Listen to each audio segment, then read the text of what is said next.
let's give some applause to Ms. Mixon, who must have attended 400 meetings herself in pursuit of this day. And it's lucky that when we call Dr. Hernandez, she's not a PhD, she's actually a real doctor. So thank you very much for your assistance. Now we'd like to continue with Supervisor Malia Cohen, who ably represents District 10, where the community benefits investment will be made. Supervisor Cohen. Okay, I can empathize. This process is enough to knock anyone off their feet. Healthy, young, able body. That I'm going to have to stick to my notes because that's enough to shake me. So, good afternoon, everyone. It's good to see you. Thank you for being here today.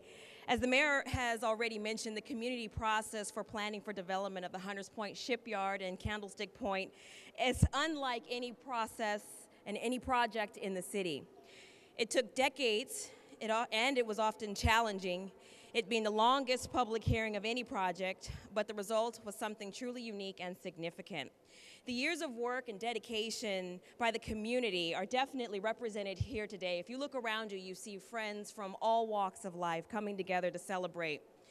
Lennar and the city, as well as its community partners, have produced something more than just a public-private partnership. It has created a coalition of both public and private entities that are wholly committed not to just the physical improvements of the southeastern neighborhoods, but also investing in and lifting up our current residents and organizations, as you saw demonstrated here today. It's no secret that the southeast neighborhoods has significant challenges, but with the project and community partnerships associated with it, for the first time, when we talk about Bayview, we don't just talk about the disparity, we don't just talk about the need, we don't just talk about the lack. We are not just speaking from a position of deficit. For the first time in a long time, the community is focused not on fighting for investment, but rather engaging on how best to shape the significant investment that is coming.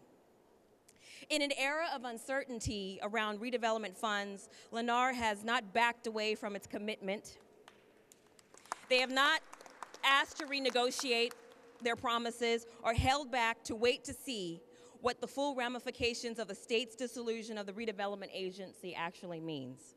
Rather, they have done what they know is right and what the community expects of them. They have continued to deliver their financial commitments. This is a long-term project and the investment in the southeast neighborhoods. And it is important that we as a city not lose sight of why we fought so hard for this development. We fought to bring thousands of units of affordable housing to the southeastern neighborhood. Not only to the southeastern neighborhoods, but to the entire city. It is rebuilding one of the most dilapidated public housing sites in the city. This project is also delivering hundreds of acres of public open space. It's improving and keeping our state park running, and it is investing in our residents to ensure that they have a vibrant economic future. So I'd like to thank the members of 8010. Thank you. Labor, ACE, SFOP, the Project Area Committee, the Citizens Advisory Committee, the San Francisco Foundation, Lennar, and all of the many community members who dedicated their time to make sure that the southeast neighborhoods are not known for what they used to be, but known for what they will be. All right. Thank you. Now I'd like to ask Mr. Richard Hobson, representing the community groups that negotiated this important community investment, Mr. Hobson.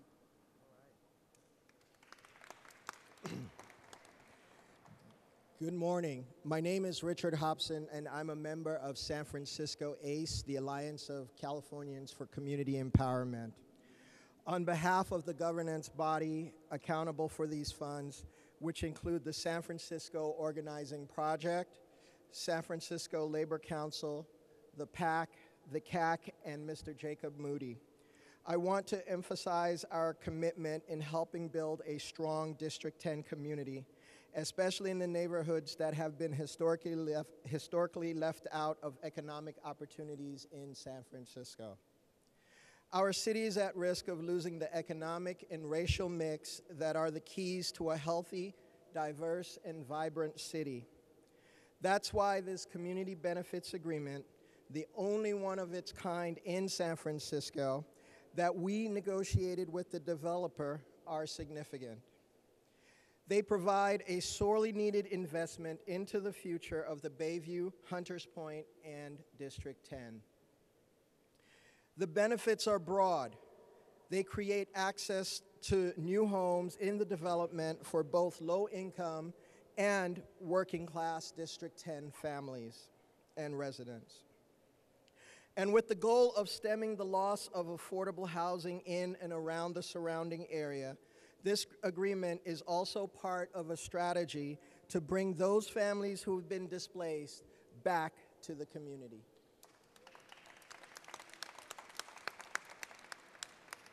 This agreement also secures funds for job training and workforce development grants and provides the opportunity for stable living wage careers in the community. Later this month, we will be launching a community input campaign so that we may be guided by District 10 residents in our strategy for the use of the funds from our agreement. Together, AD10 and the IC are committed to a transparent and accountable process that assures that all the funds are deployed for the benefit of District 10 residents as an investment in the economic future of our communities. Thank you. At this time, I'd like to introduce Dr. Hernandez. Thank you. It's very nice to be here. I'm glad I was here.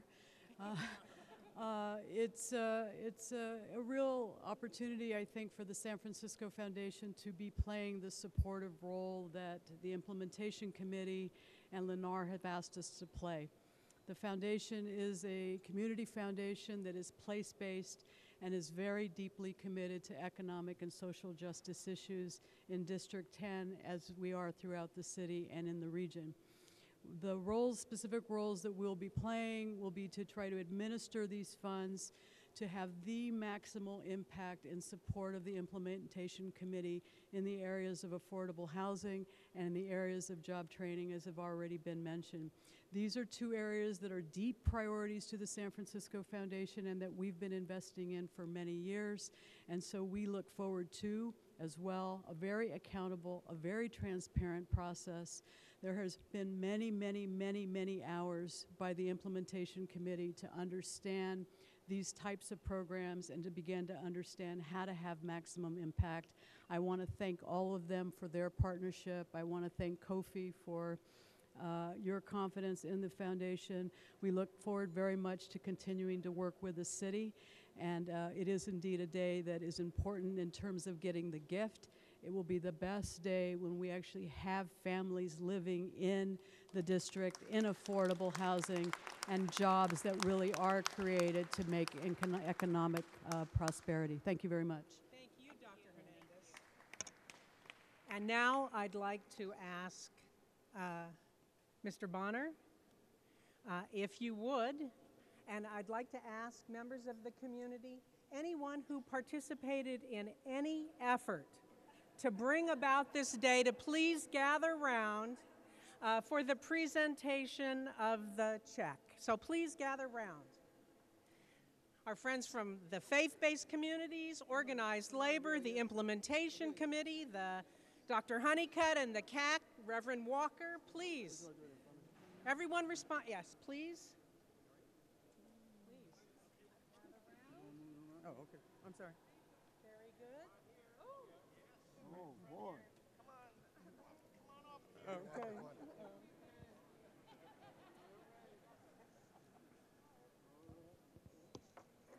Ms. Jensen, you've been at it A a long time. Right straight through the DDA. Oops. You're right.